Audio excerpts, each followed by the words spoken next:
Satyabhama Institute of Science and Technology, Chennai. Satyabhama Institute of Science and Technology, Chennai. நாட்டின் அரசியலமைப்பு சட்டத்தை, தமிழ் மொழியை, தமிழ்நாட்டை மதிக்கக்கூடிய ஆட்சியை நாம் தேர்ந்தெடுக்க வேண்டும் என திமுக துணை பொதுச் செயலாளர் கனிமொழி எம்பி தெரிவித்தார். சென்னை அண்ணா அறிவாலயத்தில் நடைபெற்ற மக்களவை தேர்தலுக்கான திமுக தேர்தல் அறிக்கை குழு சந்திப்பு கூட்டத்தில் பேசிய அவர், சாமானிய மக்களை மதிக்கக்கூடிய ஆட்சியை அமைக்க வேண்டும் என்றும், மதத்தின் பெயரால் அரசியல் காரணங்களுக்காக பிரித்தாளக்கூடிய ஆட்சியை நாம் ஏற்றுக்கொள்ளக்கூடாது என்று கூறினார். இந்த நாட்டை பொறுத்தவரை, ஒன்றியத்தை பொறுத்தவரை மக்களை மதிக்கக்கூடிய சாமானிய விவசாய மக்களை போன்ற தொழிலாளர்களை மதிக்கக்கூடிய ஒரு ஆட்சி அமைய வேண்டும். இங்கே இருக்கக்கூடிய மக்களை மதத்தின் பெயரால் அரசியல் காரணங்களுக்காக பிரித்தாளக்கூடிய ஒரு ஆட்சியை நாம் ஏற்றுக்கொள்ளக்கூடாது.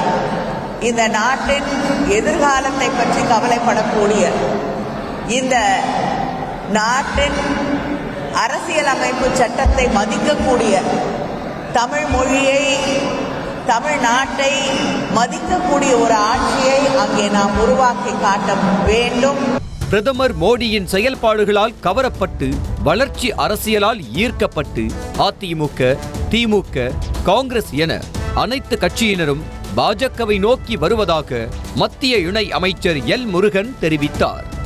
மேட்டுப்பாளையத்தில் செய்தியாளர்களிடம் பேசிய அவர், நீலகிரி மக்களவை தொகுதியில் பாஜக போட்டியிடுவது உறுதி என தெரிவித்தவர், வேட்பாளரை கட்சி தலைமை அறிவிக்கும் என்று கூறினார். எல்லா கட்சியிலிருந்தும் பாரதிய ஜனதா கட்சியில் இணைந்து கொண்டிருக்கிறார்கள். அனைத்து கட்சிகளிலும் இருந்து இணைந்து கொண்டிருக்கிறார்கள். நேற்று சிட்டிங் எம்எல்ஏ நேற்று இணைஞ்சது எங்கிருந்து இருந்தார்கள்? காங்கிரஸ் கட்சியில். அதே மாதிரி டிஎம்கேலிருந்து இணைகிறார்கள். அண்ணா திராவிட முன்னேற்ற கழகத்திலும் அனைத்து கட்சியிலிருந்துமே பாரதிய ஜனதா கட்சியின் மேலே ஈர்க்கப்பட்டு, பிரதமர் திரு நரேந்திர மோடிஜி அவர்களால் கவரப்பட்டு, பிரதமர் திரு நரேந்திர மோடிஜி அவர்களுடைய வளர்ச்சி அரசியல் இன்றைக்கு இந்தியா எவ்வளவு வேகமாக வளர்ந்து கொண்டிருக்கிறது என்பது மக்கள் பார்க்கிறார்கள். அதனால் அவர்கள் எல்லாம் இன்று பிரதமர் திரு நரேந்திர மோடிஜி அவர்களுக்கு ஆதரவு கொடுத்து கொண்டிருக்கிறார். நீலகிரியை பொறுத்தளவுக்கு பாரதிய ஜனதா, நான் ஆரம்பத்திலிருந்தே சொல்லிட்டு இருக்கிறேன், பாரதிய ஜனதா கட்சியினுடைய வேட்பாளர் நிற்பது உறுதி. எங்களுடைய வேட்பாளர் யார் என்பது எங்களுடைய கட்சி, எங்களுடைய பாராளுமன்ற குழு இருப்பது, அந்த குழுவானது அவர்கள் அறிவிப்பார்கள். பாமகவின் கூட்டணி குறித்து பொய்யான செய்திகளை ஊடகங்கள் பரப்பி வருவதாக அன்புமணி ராமதாஸ் வேதனை தெரிவித்தார். வடலூரில் செய்தியாளர்களிடம் பேசிய அவர், பாமகவை கொச்சைப்படுத்தி செய்திகளை திரித்து வெளியிட்டு வருவதாக கூறினார். கூட்டணி குறித்து இன்னும் ஓரிரு வாரங்களில் அதிகாரப்பூர்வமாக தாங்களே அறிவிப்போம் என கூறியவர், அதுவரை பொதுமக்கள் வதந்திகளை நம்ப வேண்டாம் என கேட்டுக்கொண்டார்.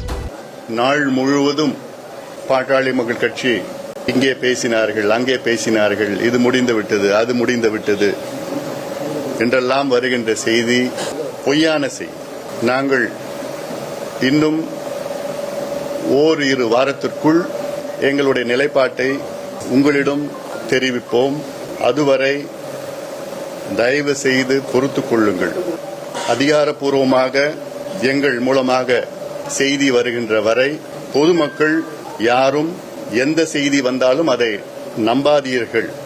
அதிமுக பொதுச் செயலாளர் எடப்பாடி பழனிசாமி தலைமையில் 40க்கு 40 தொகுதியிலும் வெல்வோம் என முன்னாள் அமைச்சர் SP வேலுமணி தெரிவித்தார். சேலத்தில் EPS உடன் 6 மணி நேரம் ஆலோசனை நடத்திய அவர், மக்களவை தேர்தலில் அதிமுக வெற்றி பெற வேண்டும் என்றும், விரைவில் EPS தலைமையில் தமிழ்நாட்டில் ஆட்சி அமைய வேண்டும் என அனைத்து தரப்பு மக்களும் முடிவு செய்துவிட்டதாக SP வேலுமணி தெரிவித்தார்.